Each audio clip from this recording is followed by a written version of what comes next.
Namo tassa bhagavato arahato sama sambuddhassa.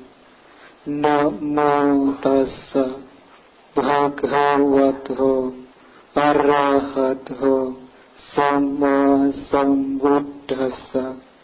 Namo tassa bhagavato arahato sama sambuddhassa. Dhammam ca sucaritang dhammam care sucaritang natang ducaritang care dhammam care sukang seti asmin loke param hicca te.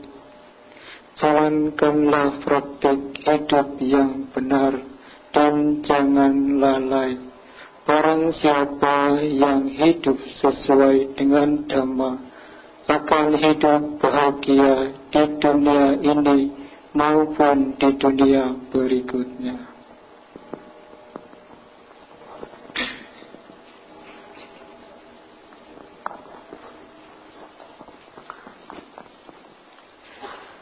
Ya, Romo, pemimpin Puja Bakti dan ibu bapak saudara-saudari yang saya hormati, selamat pagi, Soti Hotu.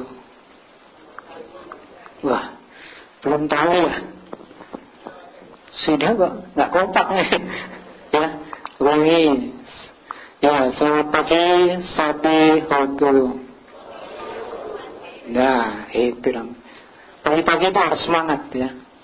Ya, tadi saya dijemput kan, kalau nggak semangat ya bagaimana? Nah, Bapak Ibu ya, memang ya bagi para biku yang baru ya, karena saya masih baru, sudah kenal belum? Belum ya? Kalau kita ya, saya akan memperkenalkan diri terlebih dahulu. Ya, kalau nggak kenal kan, orang Jawa mengatakan dia tak kenal tak sayang. Tetapi kalau sudah kenal jangan terlalu sayang ya. Nah, ini kalau terlalu sayang malah susah. Bikunya susah, umatnya susah. Bikunya pergi kemana-mana diikuti ya. Jangan. Nah, nama saya Biku ya. Kalau situ sudah tahu kan, Wira Satiko, artinya perwira atau tentara yang sadar. Asalnya dari Lampung. Di sini ada yang dari Lampung? Mana? Satu, hari satu. Tambah saya dua, ya. Ya, saya ya dibaptiskan baru kemarin, bulan kemarin tanggal 13. Berarti masih hangat-hangatnya. Begitu duduk di sini tambah hangat, ya. Sudah hangat, duduk di sini tambah hangat. Nah, Bapak Ibu ya, karena kita sudah mengambil topik yaitu hidup bahagia dan sejahtera di dalam ajaran Guru Agung Buddha Gautama. Nah, kalau di dalam artikel itu tentunya, jika seseorang ditanya, apa sih tujuan hidup di dunia ini? Nanti semuanya menjawab, ingin hidup bahagia dan sejahtera. Simple, pasti, dan tegas, ya kan? Kalau jauh seperti itu, coba saya jawab. Jadi, apakah kamu ingin hidup bahagia? Hidup bahagia, kan? Gak ada orang yang hidupnya ingin menderita. Ada enggak? Bagaimana dengan orang-orang di dunia ini? Makhluk-makhluk di dunia ini tentunya ingin bahagia. Cuman ya, terkadang ya kita tidak tahu caranya, tidak tahu bagaimana memperoleh kebahagiaan di alam ini maupun di alam berikutnya. Mungkin artikel ini sudah pernah diceramahkan ya. Sudah pernah didengar, tetapi ya saya berusaha untuk mengulang kembali. Nah, Bapak Ibu, saudara-saudari sedama, Guru Agung Buddha Gautama sesungguhnya sudah memberikan caranya, juga memberikan ajarannya. Terkadang ya kita sebagai umat Buddha tidak mengetahui ya, oh nanti Sang Buddha kan mengajarkan hidup bahagia di dunia berikutnya seperti Nibbana. Sesungguhnya kalau kita melihat di dalam Anguttara Nikaya, Ada 8 cara bagaimana kita bisa memperoleh kebahagiaan di alam ini maupun di alam berikutnya. Cara yang pertama yaitu bekerja dan berusaha dengan tekun dan gigih. Atau di dalam bahasa Bali dikatakan Uttana Sampada. Artinya apa? Ketika kita hidup di dunia ini, jika menginginkan kebahagiaan, ya kita harus berusaha, bekerja.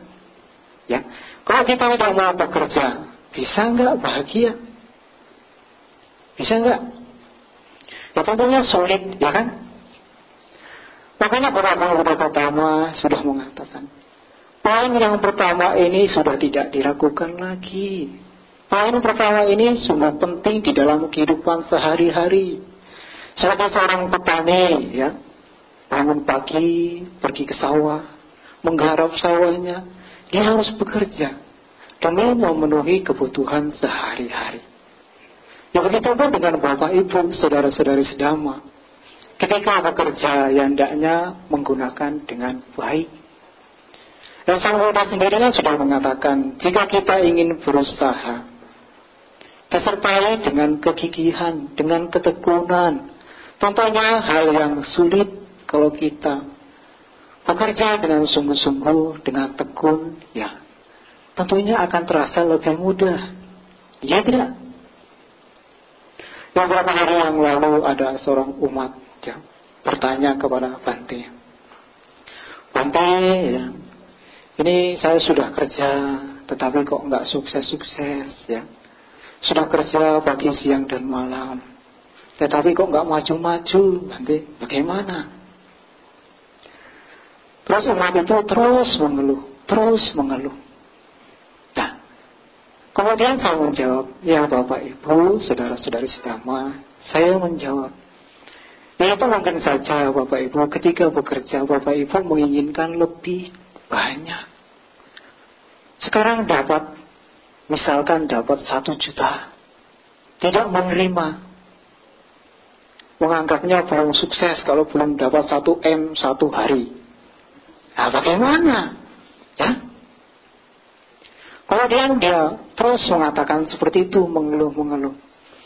Sesungguhnya ketika kita mau menerima, ketika kita bekerja, mengalami perubahan di dalam kehidupan sehari-hari, sehari dapat 1 juta kalau kita menerima, tentunya kita akan bahagia, ya kan? Ya kalau kita dapat 1 juta, kalau terus mengeluh, bahagia enggak? Coba Bapak Ibu saudara-saudari sedama, kita bisa melihat di dalam kehidupan sehari-hari, banyak orang yang sudah sukses, banyak orang yang sudah memiliki harta, kekayaan yang banyak. Apakah mereka bahagia? Ya mungkin sebagian bahagia, ya. Kalau sebagian lagi belum tentu. Karena dia tidak mengerti bagaimana cara menggunakan dan bagaimana cara menikmati hasil yang telah diperolehnya. Sebagai contohnya, misalkan Bapak Ibu sudah membangun rumah atau membangun rumah baru. Karena saking sibuknya di luar, apakah Bapak Ibu merasakan rumah tersebut? Tentunya tidak, ya kan? Begitupun halnya dengan harta kekayaan yang sudah kita terima, yang sudah kita peroleh. Ya kalau kita terus mencari, ya, terus tidak mau menikmati, yang menikmati saudaranya, yang bahagia keluarganya, yang bahagia orang lain. Kalian sendiri terlalu sibuk bekerja, ya kan? Nah, tetapi ya Bapak Ibu, ya, ketika kita sudah memiliki harta materi, hendaknya kita tidak lupa untuk berbuat baik. Sesungguhnya poin yang pertama ini tidak hanya bekerja, ya, di dalam mencari materi, tetapi sesungguhnya poin yang pertama ini juga bekerja di dalam melakukan hal-hal yang baik. Seperti datang ke wihara, menggunakan tenaga tidak, menggunakan pikiran tidak. Makanya ketika kita ingin berbuat baik itu harus memiliki tenaga, memiliki pemikiran yang baik. Kalau sudah datang ke wihara, tadi kan sudah dibacakan parita, ya berbuat baik. Sesungguhnya ketika kita ingin melakukan perbuatan baik, hendaknya diawali. Tadi kan sudah meditasi ya, menggunakan objek apa? Metta bhavana bukan? Ya, itu kan mengharapkan semoga semua makhluk berbahagia. Nah, apabila kita berbuat baik, sebelum berbuat baik, kita arahkan pikiran, semoga semua makhluk berbahagia. Semoga semua makhluk berbahagia. Tentunya akan mengkondisikan pikiran-pikiran yang baik. Ya, Bapak, saudara-saudari sedama, ini ada sebuah cerita tentang seorang anak yang sedang berkuliah. Anak ini mengatakan ketika ia kuliah, ia mengatakan setiap hari semoga semua makhluk berbahagia. Semoga semua makhluk berbahagia. Nah, ketika ia mau skripsi, ya, mau sidang, ya, menuju meja putih, belum waktunya tiba, dosennya sudah nelpon. Misalkan, Pak Ade, kapan mau sidang? Kapan mau sidang? Terus mahasiswa ini mengatakan, loh, saya yang mau skripsi atau dosennya yang mau skripsi. Nah, itu berkat kekuatan cinta kasih. Jadi kalau kita mengembangkan cinta kasih, hal apapun yang kita lakukan akan mudah. Seperti halnya contoh yang tadi, kalau waktunya skripsi, tinggal berapa bulan, ya sudah diteleponin, kapan mau skripsi, kapan mau skripsi. Padahal yang lain dipersulit. Nah, begitu dia mengucapkan tiap hari pikiran positif, ya. Jadi lebih mudah. Belum waktunya sudah ditelepon bolak-balik. Bahkan mau mandi ditelepon, ya kan? Mau istirahat ditelepon. Ya, nggak sempat istirahat nanti. Nah, Bapak Ibu, saudara-saudari sedama, nah itu tadi ya, yang perlu dipahami. Yang namanya makhluk manusia terutama khususnya, tentunya poin pertama ini sangat penting. Kalau kita tidak mau bekerja, kalau kita tidak mau berusaha, tentunya kita tidak akan bisa mencapai tujuan, mencapai cita-cita yang kita cita-citakan. Seperti halnya Guru Agung Buddha Gautama, ketika ingin berusaha mengalahkan kilesa, beliau berusaha bermeditasi selama 6 tahun. Nah, kemudian beliau merenungkan, oh, cara saya salah. Nah, begitu pun dengan Bapak Ibu ketika bekerja, kalau usahanya salah, ya harus direnungkan. Guru Agung Buddha Gautama kan sudah mengatakan, kalau kita ingin bekerja, hendaknya menggunakan hal-hal yang baik, usaha yang baik. Jangan kalau usaha, ya, menyediakan alat-alat yang tidak baik seperti racun, ya, itu tidak bagus.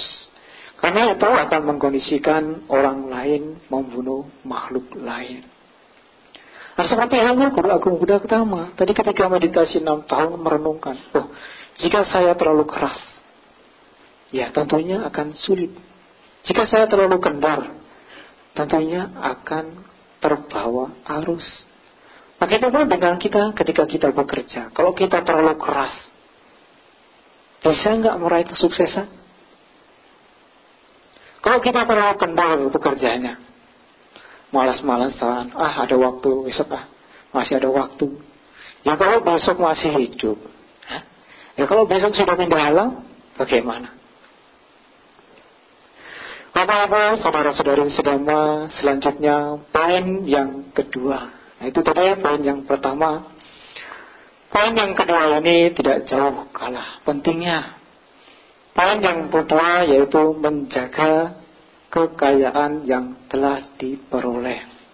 Atau di dalam bahasa Bali dikatakan araka sampada. Nah, Bapak-Bapak, setelah tadi kita bekerja memperoleh harta materi, selanjutnya kita memiliki kewajiban untuk menjaga, untuk melindungi harta yang telah kita peroleh.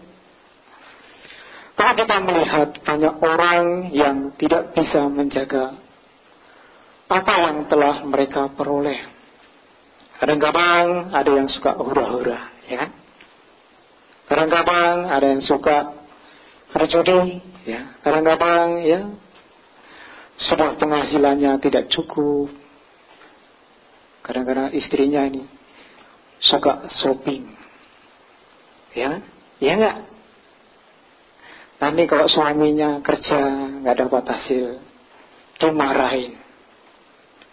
Bagaimana ini kamu ini?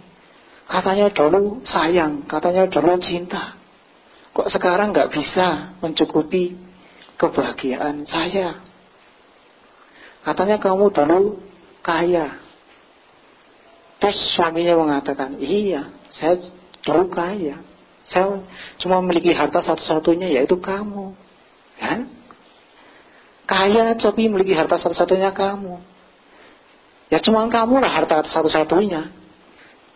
Kok dulu mau ya jadi suaminya, jadi istrinya. Nah, Bapak Ibu, saudara-saudari sedama, ya tadi poin yang kedua ini sangat penting kita lakukan di dalam kehidupan sehari-hari. Apabila kita mau menjaga di dalam kehidupan sehari-hari, tentunya harta kita tidak akan dicuri orang lain. Bahkan kita bisa mengembangkannya kembali. Guru Agung Buddha Gautama sudah mengajarkan bagaimana caranya kita menjaga, bagaimana caranya kita mengembangkan harta yang sudah kita peroleh. Yaitu apabila kita ya di dalam kehidupan sehari-hari memiliki tabungan, ya hendaknya kita masukkan. Karena itu sudah termasuk menjaga, menghindari dari pencurian. Jangan sampai kalau kita memiliki harta kekayaan, kita taruh di tempat sembarangan. Biarinlah, besok bisa cari lagi. Biarinlah. Itu sama saja mengkondisikan orang lain untuk mencuri. Ya coba saja Bapak Ibu saudara-saudari sedama. Apabila orang yang tidak memiliki pengetahuan tentang dhamma lewat di depan rumah orang, melihat uang sekepok, pikirannya gimana? Wah, ada orang kaya, ada orang kaya. Ini kesempatan nih, ya kan? Ini tentunya mengkondisikan ya orang lain mengambil harta yang telah kita peroleh. Kemudian setelah kita memiliki harta materi, hendaknya kita mau menyisihkan sebagian untuk melakukan hal-hal yang baik. Ini ada sebuah cerita ya Bapak Ibu tentang seorang perumah tangga. Suatu ketika ya ada seorang ibu-ibu, hobinya yaitu ketika setelah pulang kerja, setelah beraktivitas, ibu ini sering meletakkan tasnya di sembarang tempat. Nah, ketika ada orang lewat, orang ini melihat tas itu berada di depan pintu, diletakkan di atas kursi. Nah, ketika melihat, ya orang ini berpikir, wah, ini untung buat saya. Saya nggak kerja, saya nggak berusaha, tetapi dapat rezeki, ya kan? Kemudian setelah diambil, ibu ini berkata, loh, tas saya kemana? Tadi saya taruh di sini kok tidak ada. Nah, selang beberapa hari kemudian ia mencari tidak ketemu. Datang ke wihara, cerita sama bantenya, Bante, kemarin saya kehilangan tas yang isinya uangnya di dalamnya juta-jutaan. Loh, kok bisa? Iya Bante, saya lupa Bante. Ketika pulang saya taruh di kursi, begitu buka pintu saya masuk saja. Nah, setelah masuk, selang 5 jam balik lagi sudah nggak ada. Udah gerbangnya nggak dikunci, ya. Kemudian ya Bapak Ibu, ketika kita bisa menjaga harta kekayaan kita, tentunya kita akan lebih mudah untuk hidup bahagia. Selanjutnya poin yang ketiga, yaitu menjalin persahabatan yang baik, atau dikatakan kalyanamittata. Nah, Bapak Ibu, saudara-saudari sedama, poin yang ketiga ini tentunya sangat berhubungan dengan poin yang pertama dan poin yang ketiga. Apabila kita memiliki teman yang baik, tentunya ketika kita bekerja, tentunya ketika kita berusaha akan lebih mudah, akan lebih gampang. Ya tidak? Apabila kita membuka usaha, kalau kita memiliki teman yang baik, tentunya teman itu akan mengarahkan kita pada hal-hal yang baik, akan menunjukkan kekurangan-kekurangan, akan menunjukkan ya sesuatu apabila kita melakukan yang salah. Kemudian tentunya terutama khususnya bagi kita, kalau kita ingin memperoleh teman yang baik, hendaknya kita mengkondisikan menjadi teman yang baik. Kalau kita bisa menjadi teman yang baik, tentunya yang akan menjadi teman bagi kita adalah teman-teman yang baik. Seperti datang ke wihara, ya kan? Itu mengkondisikan teman-teman yang baik, kumpul bersama dengan teman-teman yang baik.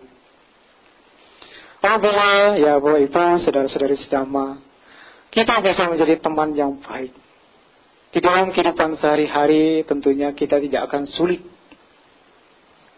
Pergi kemanapun kita akan berkumpul dengan teman-teman yang baik.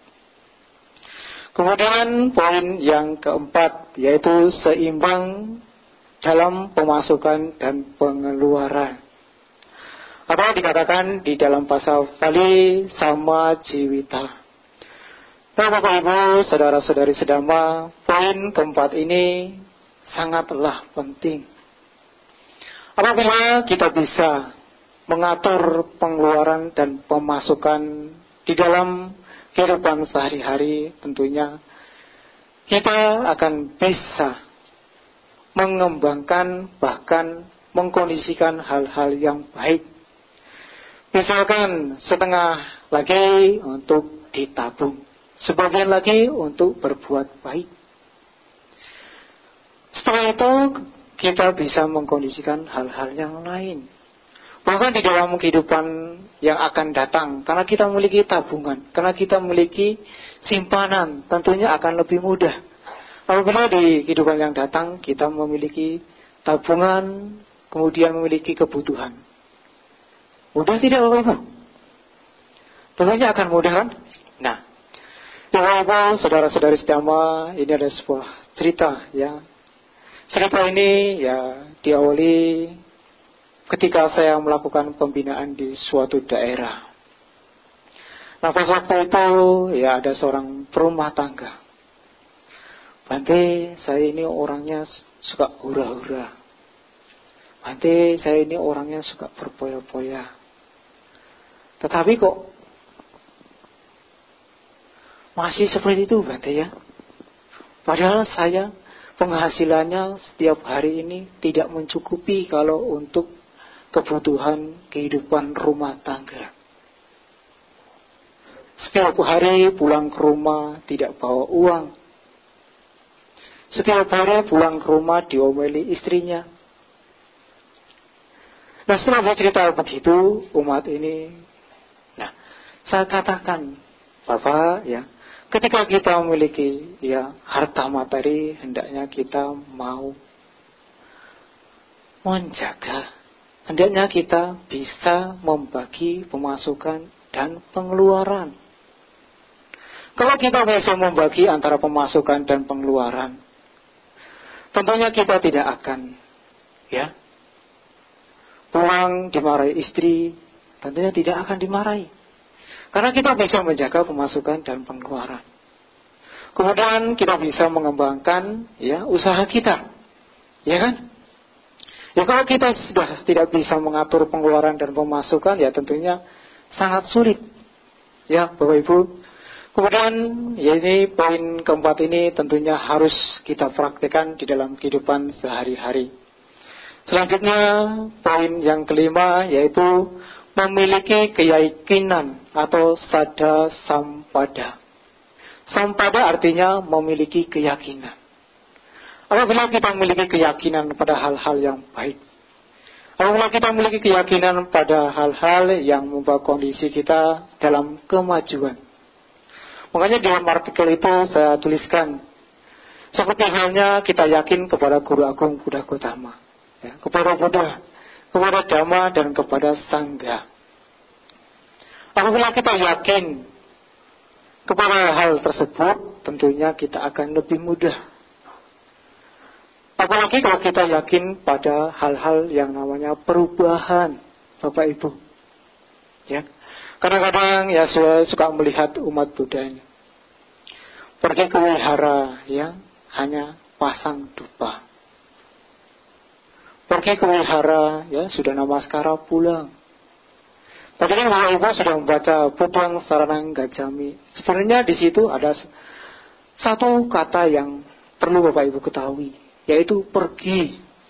Artinya apa? Kita harus praktek. Kalau kita mau praktek, ya tentunya akan lebih mudah. Jadi kan, kalau kita memiliki keyakinan, ya hendaknya praktek. Bawa bunga, taruh di altar, ya. Kemudian direnungkan, apa sih tujuan bunga ini? Jangan setelah diletakkan, ya, sudahlah, biarin aja. Saya kan datang hanya meletakkan taruh di altar. Bunga ini untuk Sang Buddha. Apakah yakin Guru Agung Buddha Gautama masih memerlukan bunga? Masih enggak? Ya tentunya sudah tidak. Sesungguhnya bunga ini adalah sebagai simbol perubahan. Seperti halnya ya tadi, keempat poin tadi. Kalau kita memahami perubahan, hal tersebut tentunya tidak akan terasa menyakitkan, tidak terasa membawa penderitaan. Ya kan? Apabila kita kehilangan suatu barang, ya kalau sudah melekat, walaupun barang itu kecil, walaupun barang itu tidak berharga, kalau kita sudah melekat, menderita tidak? Ya tentunya akan menderita. Makanya Guru Agung Buddha Gautama sudah mengajarkan kita untuk berdana. Berdana di sini tujuannya tidak hanya memberikan makanan kepada bhikkhu sangga. Sesungguhnya memiliki makna untuk melepas. Ketika kita mau melepas, ketika kita mau merelakan apa yang telah kita miliki, tentunya ketika kita kehilangan barang yang kita punyai, kita tidak akan menderita. Sesungguhnya Dhamma ini sudah kita lihat. Percaya Bapak Ibu atau tidak? Yang dulu, ya kan, masih kecil, kemudian menjadi dewasa. Setelah itu tua. Cuman kita saja yang tidak mau menyadari, tidak mau melihat, tidak mau merenungkan. Ya kalau Bapak Ibu ya mungkin terlahir di alam dewa, di sana hanya dirasakan bahagia, pesta-pesta, bersenang-senang, nggak ada yang namanya menderita. Makanya kalau Bapak Ibu baca parita mengundang dewa, ya jangan salah kalau dewanya nggak datang. Kalau alamnya alam bahagia, ya kan? Mereka lagi pesta diundang. Ya, mungkin kalau di telepon ya sama dewanya di reject, ya. Oh buat apa? Saya lagi senang-senang, ya kan? Saya lagi bahagia-bahagianya diundang. Tetapi berbeda ya Bapak Ibu, ketika ada Guru Agung Buddha Gautama. Nah, makhluk-makhluk dewa di tingkat tinggi manapun mau datang, karena mereka akan mengenal Dhamma dari Guru Agung Buddha Gautama. Karena hanya di alam manusialah kita bisa merenungkan penderitaan dan kebahagiaan. Makanya pas kebetulan ini kan mau dekat-dekat hari Asada, ya kan? Nah, poin yang pertama kan Guru Agung Buddha Gautama mengatakan duka. Jadi kadang-kadang kalau umat dikatakan duka-duka ini, waduh Bante, umat Buddha ini kok mengajarkan duka terus, penderitaan terus, ini bagaimana? Nah, kadang-kadang baru Umat baru masuk diajarkan duka, wah malas lah. Di sana diajarkan kebahagiaan. Ya. Jika begitu masuk, dosa-dosanya diampuni, ya kan? Nah, sesungguhnya ada tujuannya ketika Guru Agung Buddha Gautama mengatakan duka ini. Ya kalau kita tidak mengetahui penderitaan, bagaimana kita mau mencari obatnya? Ya kalau kita tidak sakit, mau pergi ke dokter? Mau enggak? Ya enggak kan? Nah makanya Guru Agung Buddha Gautama memiliki tujuannya. Ketika kita memiliki pengetahuan tentang duka, oh hidup ini penuh penderitaan. Bukan pesimis ya, tapi kita jadikan perenungan. Jadi ketika kita mengalami kesulitan untuk mencapai kebahagiaan di dalam kehidupan sehari-hari, kita tidak menyalahkan orang lain. Kita tidak menyalahkan keluarga atau bahkan pihak lain. Kadang-kadang kan orang-orang ini suka aneh. Kenapa kok aneh? Guru Agung Buddha Gautama akan mengatakan hidup ini pilihan. Kalau kita sudah memilih, kenapa kok kita menyalahkan orang lain? Sebagai contohnya, misalkan seperti saya menjadi seorang samana. Ya saya tidak boleh menyalahkan orang lain. Ini adalah keputusan saya. Ya kan? Nah begitu halnya dengan Bapak Ibu ketika membuka usaha. Begitu masuk kerja, yuk ini saya milih kerja ini. Saya ingin jadi karyawan, saya ingin jadi OB. Ya kalau kita dimarahin oleh atasan, ya itu resiko. Itu kan sudah menjadi pilihan bagi diri kita. Ya kan? Nah ini kadang-kadang umat nih, ya kadang-kadang masih ada. Nanti saya ingin menjadi perumah tangga, karena diajak bawa baja nggak mau, diajak samanera nggak mau. Karena ya beberapa hari yang lalu ada seorang samanera baru, tapi usianya masih 9 tahun. Nah begitu ditabis, ya karena mungkin ingat ibunya yang sudah nggak ada, ingat ayahnya yang sudah tidak ada. Kemudian melihat peserta yang lain, ibunya datang, ayahnya datang, dia teringat ibunya. Kemudian nangis. Setelah nangis, baru ditabiskan 2 jam. Selesai makan langsung lepas. Ya? Karena dia tidak mau menerima. Ya kan? Kalau kita mau menerima ketika kita sudah mengambil keputusan, tentunya kita tidak akan menderita. Ya mungkin walaupun menderita, ya, tetapi kita mau menerima. Oh iya, ini sudah keputusan saya ya. Saya buka usaha ini, ya saya harus menerima. Rugi, ya ini sudah. Di dalam kehidupan ini kan, ya memang hidup ini perubahan. Ya kalau untung terus yang lain gimana? Hah? Kalau rugi terus, mau? Hah?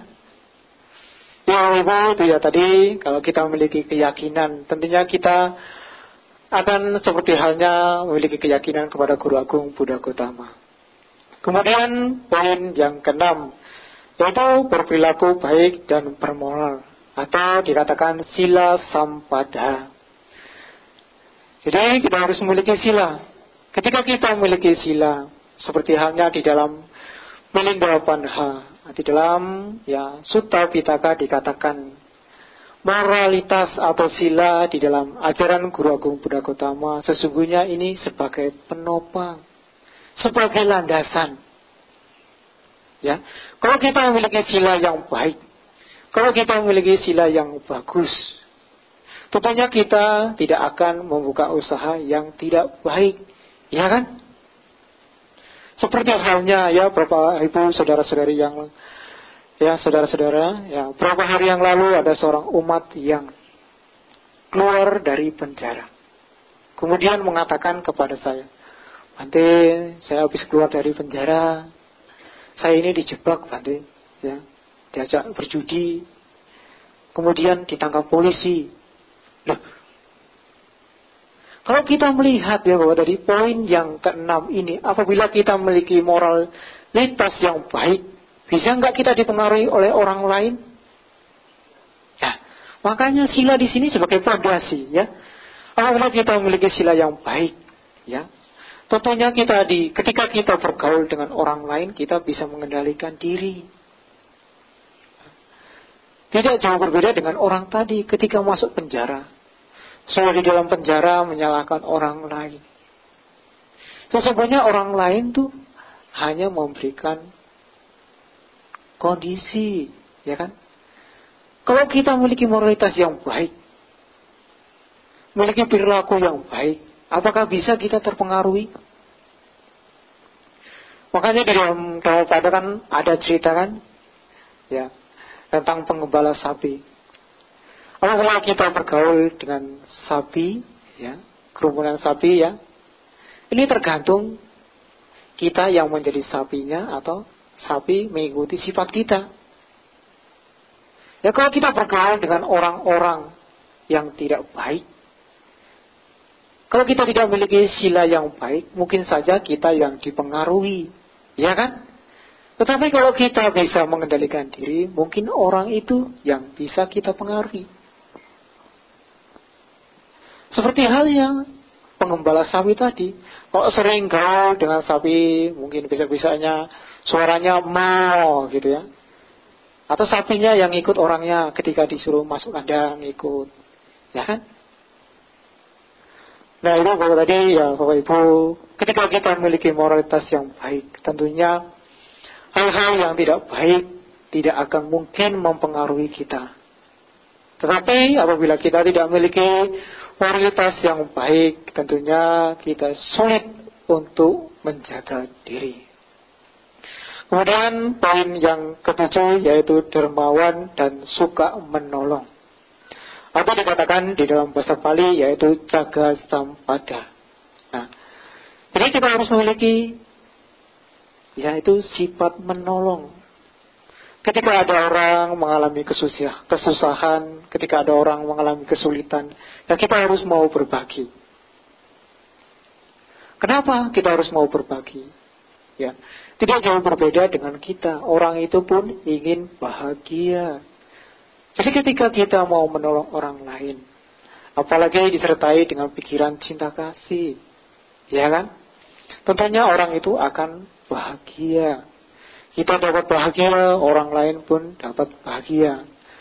Kemudian poin yang ke-8 yaitu bijaksana. Atau dikatakan panya sampada. Jadi, Bapak Ibu, saudara-saudari sedama, di dalam kehidupan sehari-hari tentunya kita perlu mengetahui, perlu memahami realita kehidupan ini. Makanya Guru Agung Buddha Gautama mengatakan, kebijaksanaan ini sangatlah penting. Ketika kita memiliki kebijaksanaan, ketika kita mau merenungkan sifat dari perubahan tadi, sifat dari perubahan dunia ini, tentunya kita akan bisa bahagia. Beberapa hari yang lalu ada seorang umat ya mengatakan, Bante, bagaimana sih caranya memperoleh kebahagiaan? Saya sudah sukses, suami saya kerja, anak saya kuliah. Tetapi ketika sudah sibuk bekerja, mereka lupa akan kebersamaan. Makanya kita perlu ya namanya kebijaksanaan. Waktunya kerja, ya kita harus bekerja. Waktunya untuk berkumpul, ya kita harus berkumpul. Seperti halnya di dalam Sigala Wada Sutta, itu kan ada kewajiban-kewajiban, ya kan? Sesungguhnya kewajiban-kewajiban tersebut itu perlu diketahui, perlu dipahami, dan disesuaikan dengan kondisi. Ketika kita berada di rumah, ya kita harus bersikap sebagai, misalkan sebagai kepala rumah tangga, ya kita sikapnya harus sebagai kepala rumah tangga. Apabila kita sebagai seorang guru, ya kita harus bersikap sebagai seorang guru. Jangan sikap kepala rumah tangga dibawa di dalam pekerjaan. Nah, sikap pekerjaan dibawa ke rumah tangga. Jadi ketika pulang ke rumah, ini loh, saya kerja ini di kantor ini harus begini. Ya. Yang kita peroleh yaitu penderitaan. Istrinya tidak terima, oh ini papa ini gimana sih, ya kan? Nah, Ibu, kedelapan hal ini tentunya sangat penting kita praktekkan di dalam kehidupan sehari-hari. Apabila kita bisa merenungkan kedelapan cara ini di dalam kehidupan sehari-hari, tentunya kita akan bisa hidup bahagia di dalam kehidupan sekarang maupun di kehidupan yang akan datang. Jangan lupa Guru Agung Buddha Gautama mengajarkan kebahagiaan yang paling tinggi, yaitu kebahagiaan Nibbana. Tetapi bagi kita yang belum bisa mencapainya, tentunya kita harus memulai dari hal-hal yang kecil, hal-hal yang sederhana, seperti halnya menjalankan sila tadi. Kalau kita tidak mau menjalankan sila, ya tentunya sulit akan melakukan meditasi. Karena yang namanya sila ini adalah sesungguhnya sebagai penopang.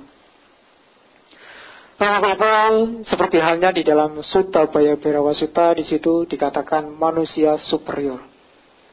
Kenapa bisa dikatakan manusia superior? Yaitu karena didukung oleh sila yang baik, moralitas yang baik. Coba Bapak saudara-saudari sedama, kalau kita pergi ke tempat perkuburan, ke tempat pohon yang besar, kita takut atau tidak? Nah, itu karena pikiran kita masih kotor, ya kan? Pikiran kita belum bersih. Ketika lewat kuburan, ya kan, pikirannya sudah ada pocong, ada apa, ada makhluk-makhluk aneh-aneh. Ya, itu karena dikondisikan oleh pikiran kita. Apabila pikiran kita baik, maka ketika kita melewati suatu tempat, tentunya tidak akan menimbulkan pikiran-pikiran yang aneh-aneh, ya kan? Kadang-kadang ada umat lewat, nanti ini kemarin ada orang kecelakaan di situ. Nah, malamnya nggak berani lewat, ya kan? Itu pikirannya sudah menciptakan, mengkondisikan. Ini nanti makhluk apa? Orang yang meninggal ini gentayangan. Ini orang yang meninggal ini menghantui saya. Nah, karena dia tidak memiliki sila yang baik. Apabila kita memiliki sila yang baik, tentu pikiran kita akan menjadi bersih, akan menjadi baik.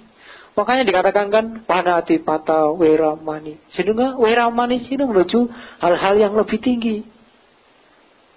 Kalau kita mau melakukannya, ya kita akan menuju pada pembebasan Nibbana.